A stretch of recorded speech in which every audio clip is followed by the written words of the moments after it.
I am the least racist person you have ever interviewed. That I can tell you. The fallout continues from the president's allegedly disparaging remarks about immigrants from Haiti, El Salvador, and the entire continent of Africa. His comments have ignited protests and dominated the national conversation. But this isn't the first time immigration has divided American politics. Throughout our nation's history, America has always struggled with accepting and welcoming its newest citizens. Joining me now to talk about immigration and our country's changing demographics is Nell Irvin Painter, professor of history at Princeton University, where she teaches courses in American history, African American studies, and the social construction of race. Welcome, Professor. Thank you. It's good to meet you finally. Oh, yes, and it's great to have you on the show. There's so much for us to talk about, but let's start with the president's remarks and not just the fact that he's, the alleged word that was said about those countries, but that he juxtaposed that with the preference for people from Norway. Yes. It's as if he had thrown himself back into 1922. And what exactly does that mean? Except in 1922, all the talk was about Europeans. So it was just assumed that people from the countries that the president mentioned either were just not in the discussion or were beneath notice. So the real concern was people coming, poor people, working people, coming from Southern and Eastern Europe. And so in those days, it was thought that there was more than one white race. So people who we consider white ethnics now, they were considered races. So there were many, many white races. Okay, I'm gonna have to ask you to sort of break that down because that's news. I know, yeah. Because the essence of thinking about race is change over time. There's no such thing as biological race. How does this play out in terms of the hierarchy? I hate to use that word. No, that's exactly the word. That is exactly the word. That is what race is for, hierarchizing people. So at one point, the people who needed to be down low were Irish. Things change. And so by the 1920s, the Irish get elevated into a new category called Nordic. They're okay now. And the people underneath are white races, Northern Italian, Southern Italian, East European Hebrew, Slavic, Greek, races, inferior races for that time.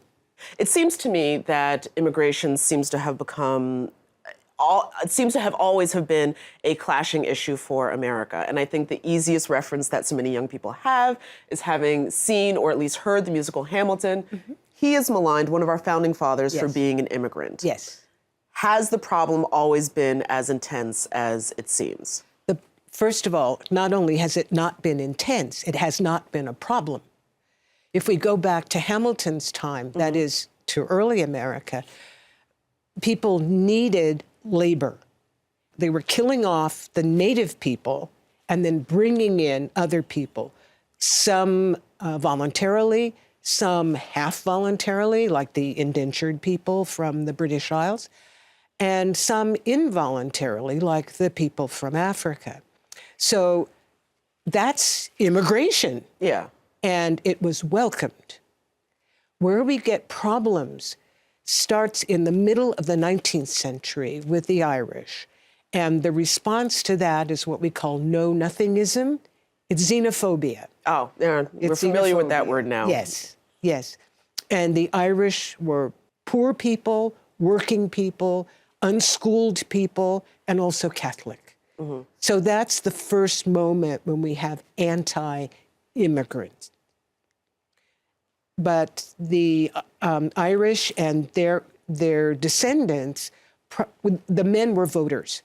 So they were able to make their needs known, voting, and they were able to get patronage jobs. And that's a real game changer. That is more than a game changer.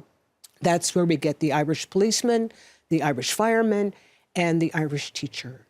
And that is the engine into the middle class, out of the downtrodden, poor famine Irish of the 1850s into the middle-class lace-curtain Irish of the turn of the 20th century.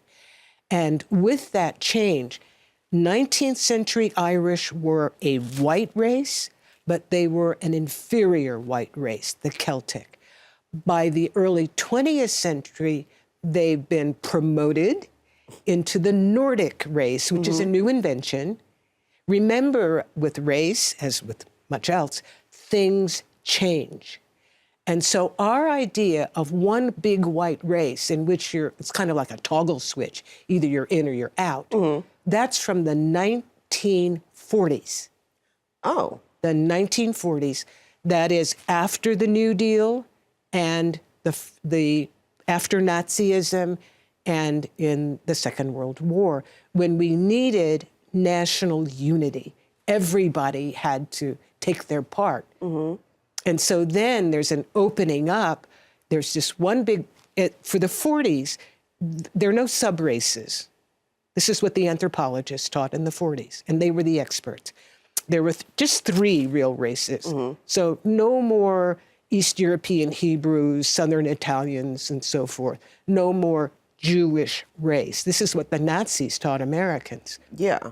No more Jewish race.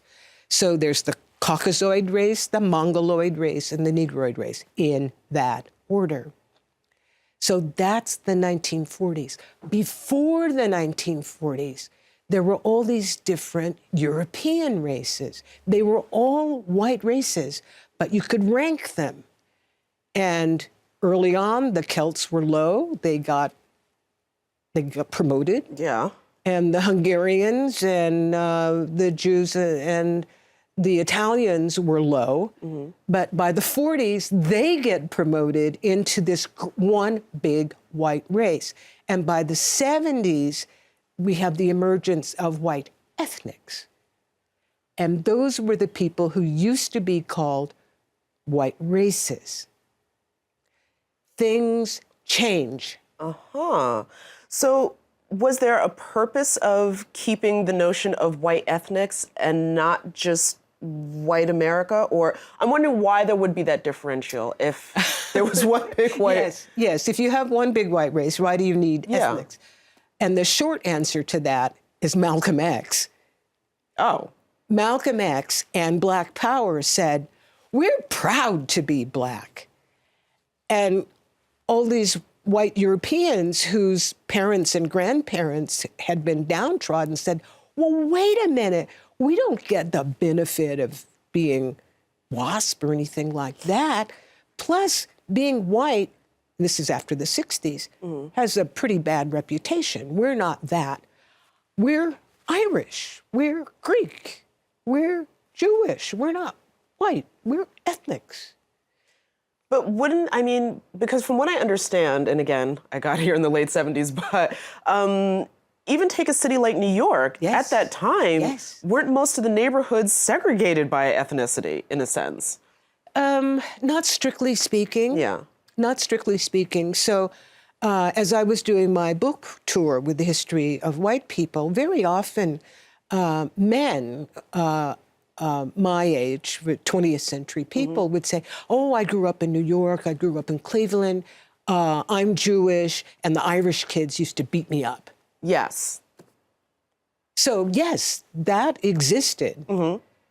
That definitely existed. So people didn't necessarily live in segregated enclaves. So for instance, one of the distinguished broadcasters in New Jersey, Steve Adubato, wrote on the Facebook page to his fellow Italian Americans saying, wait a minute, those of you who are joining the outcry with the president against these terrible countries, remember that the country that your ancestors came from used to be one of those terrible countries.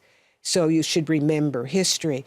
So not everybody's on board with demonizing people from poor countries. I think that is a wonderful point to leave it with. And thank you so much for joining us and giving us, I think, a very important historical context of the conversation that we're having now around immigration. You're very welcome. Thank you.